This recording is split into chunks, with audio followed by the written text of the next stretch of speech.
যখন রাধা শ্রীকৃষ্ণকে জিজ্ঞাসা করে তুমি আমাকে বিবাহ করবে, তখন শ্রীকৃষ্ণ যা বলেছেন তা শুনে আপনিও কান্না করে দিবেন।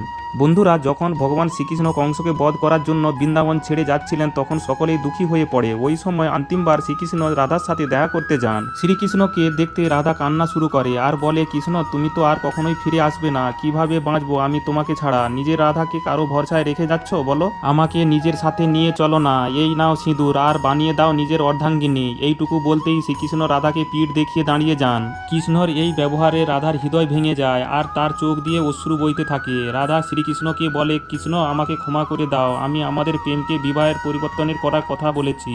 আমার প্রতি এইভাবে অভিমান করো না, শুধুমাত্র একবার আমার দিকে দেখো। শ্রীকৃষ্ণ যখন ফিরে তাকায় তখন সে শ্রীকৃষ্ণ ছিল না, সে সম্পূর্ণ রাধা হয়ে গিয়েছিল। শ্রীকৃষ্ণ বলে, রাধা, বিবাহের জন্য দুটি মানুষের প্রয়োজন হয়, কিন্তু তুমি আর আমি তো একই। তাই সত্যিকারের ভক্তরা কমেন্টে জয় রাধা কৃষ্ণ অবশ্যই লিখবে।